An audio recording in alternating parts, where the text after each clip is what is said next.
పచ్చడి అనేది ప్రిపేర్ చేసుకుంటున్నాం అండి. ఈ ఉసిరికాయలు బాగా కడిగేసి తడి లేకుండా కాసేపు ఆరబెట్టాను. ఆరబెట్టిన తర్వాత ఉసిరికాయలకి ఇలా ఘాట్లు అనేది పెట్టుకోవాలి. ఎందుకంటే ఇది డీప్ ఫ్రై చేసేటప్పుడు ఆయిల్ దీంట్లోకి అబ్జర్వ్ చేసుకునేలా ఉండాలి. అలాగే ఆవకాయ అదే పికిల్కి కూడా ఉప్పు అట్టేలాగా ఉండడం కోసం చింతపండుని కాస్త గోరువెచ్చటి నీళ్ళు ఇందులో వేసి ఒక 5 మినిట్స్ నానబెట్టుకున్నాను. దీన్ని మిక్సీ చేసి పేస్ట్లా చేసుకోవాలి. పేస్ట్ చేశాక నేను చూపిస్తాను. 1/2 టేబుల్ స్పూను మెంతులు, ఆవాలు వచ్చేసి ఫుల్ స్పూన్ అన్నట్టు. దీన్ని బ్రౌన్ కలర్ వచ్చే వరకు అంటే కొంచెం వేయించాలి, చిటపట అయినంత వరకు ఆవాలు.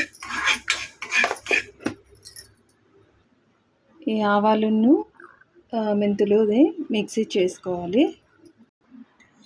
ఈ ఆవాలు అదే పచ్చడికి మనం యూస్ చేస్తాం కదా ఆవపిండి పౌడర్ని, సో మిక్సీ చేసాము. దీన్ని ఒక బౌల్లో తీసుకుందాము. ఇప్పుడు ఏదైతే మిక్సీ బౌల్లో ఉందో అందులోనే మనం కల్లుప్పుని యూస్ చేస్తున్నాము. నార్మల్ సాల్ట్ మీదకి కల్లుప్పు చాలా బెస్ట్. సో కల్లుప్పుని కొంచెం మరీ స్మాష్ చేయకుండా నార్మల్గా హాఫ్ అయినట్టుగా మిక్సీ చేసుకుంటున్నాను. మిక్సీ చేస్తాను, మరీ పౌడర్ టైప్ కాదు, అలాగని కొంత ఇది కాదు, సెమీ తిరుగుతుంది అన్నమాట. మిక్సీ చేసుకున్నాను.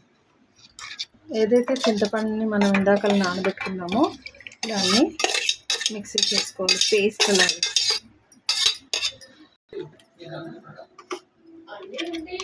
బాగా పేస్ట్ లాగా చింతపండు పేస్ట్ చేసుకోవాలి. చింతపండుని నార్మల్గా ఉసిరికాయలు డీప్ ఫ్రై చేయడానికి ఆయిల్ తీసుకుంటున్నారు. ఇది పల్లి నూనె కూడా యూజ్ చేయొచ్చు, కానీ నేను ఫ్రీడమ్ ఆయిల్ వాడతాను. చాలా బాగుంటుంది, స్టోరేజ్ వైజ్గా కూడా చాలా బాగుంటుంది ఈ ఆయిల్. సో డీప్ ఫ్రై సరిపడే ఆయిల్ తీసుకున్నాం. సిమ్లో ఉసిరికాయలను వేయాలి.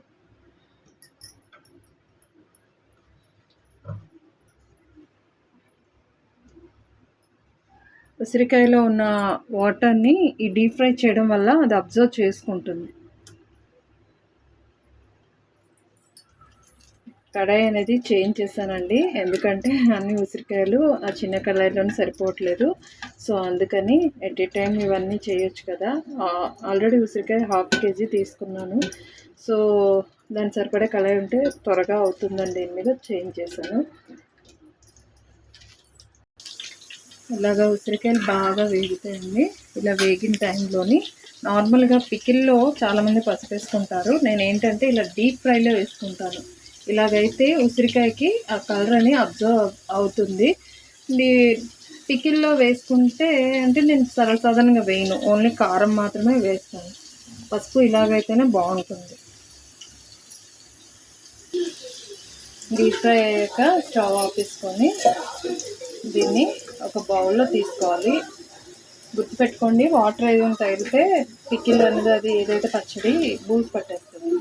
సో అందుకని ఈ బౌల్లోని తీసుకోవాలి. ఇప్పుడు ఏదైతే ఉసిరికాయలు మనం సపరేట్గా తీసుకున్నామో దాంట్లోని మనం ప్రిపేర్ చేసుకున్న ఆవపిండిని, గుర్తుంది కదా, 1/2 స్పూన్ మెంతులు, ఫుల్ స్పూన్ ఆవాలు, దాంట్లోకి సరిపడా ఉప్పు, కొంచెం ఇందులో వేస్తున్నాను. తర్వాత చింతపండు పులుసు వేస్తాం కదా, సో అందులో కూడా వేసుకుంటాను, ఈజీగా ఉంటుంది. దీంట్లో కాస్త కారం కలుపుకుంటున్నాను. కారం నేను పచ్చికారం యూస్ చేస్తాను. ఆశీర్వాద్ ఉంటుంది కదా, ఆశీర్వాద్ పచ్చికారం చాలా బాగుంటుంది. పికిల్ కూడా స్టోరేజ్ బాగుంటుంది. సో ఆ కారం వేస్తాను, కలిపేసి పక్కకు పెట్టుకుంటున్నాను. ఏదైతే మనం ఉసిరికాయ కారం అన్నీ కలుపుకున్నామో ఇందులో కాసిన వెల్లుల్లిపాయ రెబ్బలు తొక్కు తీసేసి వేసుకోవాలి. డీప్ ఫ్రై సరిపడే ఆయిల్ తీసుకున్నాం కదా ఇందాకలా, సో ఆయిల్ హీట్ చేసుకొని అందులో కాసిన్ని ఆవాలు, ఎక్కువ అవసరం లేదు, కొంచెం చిన్న జీలకర్ర, కాస్త జీలకర్ర వేసుకోవాలి. 3 ఎండుమిరపకాయలు చిదుముకొని వేసుకోవాలి. అలాగే కరివేపాకుని వేసుకోవాలి, కానీ ఎక్కువ వేసుకోకూడదు.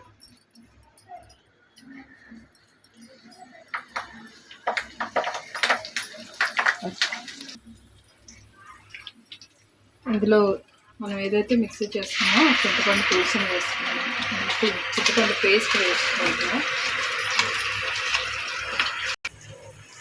ఈ పేస్ట్లో ఇందాకలో మనం ఆల్రెడీ ఉసిరికాయకి కారం ఉప్పు కలిపాం కదా, సో ఉప్పు అక్కడ అందులో తక్కువ కలిపాను, ఎందుకంటే ఇందులో కొంచెం బాగా కలుస్తుంది కాబట్టి ఇందులో కాస్త వేసి అందులో తక్కువ కలిపాను. సో ఈ ఉప్పు అయితే ఇందులో వేసుకుంటున్నాను.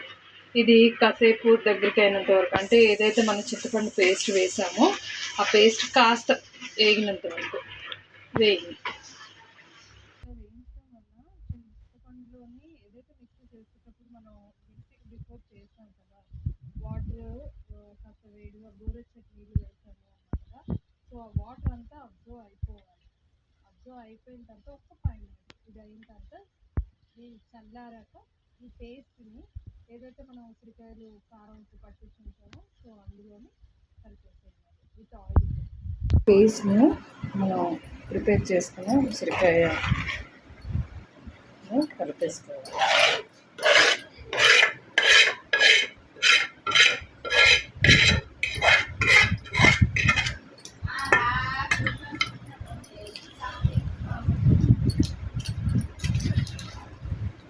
బాగా కలుపుకోవాలి. ఏదైతే మనం ఇప్పుడైతే పికిల్ కలుపుకున్నామో ఇలాగ ఆయిల్ కాస్త ఎక్కువగా ఉన్నట్టుగా వేసుకుంటే పీస్ అనేది బాగా ఊరుతుంది. సో ఇది ఒక 3 days తర్వాత చూడండి మంచిగా ఈ కారం అనేది ఉసిరికాయకి బాగా పట్టేస్తుంది, చాలా బాగుంటుంది. ఇది ఆల్మోస్ట్ 1 month పైన వరకు స్టోరేజ్ ఉంటుంది. వాటర్ తగలకుండా చూసుకోవాలి, అప్పుడప్పుడు కలుపుతూ ఉండాలి. ఈ 3 days తర్వాత ఒకసారి కలిపాక మళ్ళీ చాలా బాగా ఉంటుంది. సో ఉసిరికాయ పికిల్ అనేది storage pickle ready. Please like, subscribe my channel and share కూడా చేయండి, మర్చిపోయాను. Sneaky Mummy channel please like, subscribe and share చేయండి.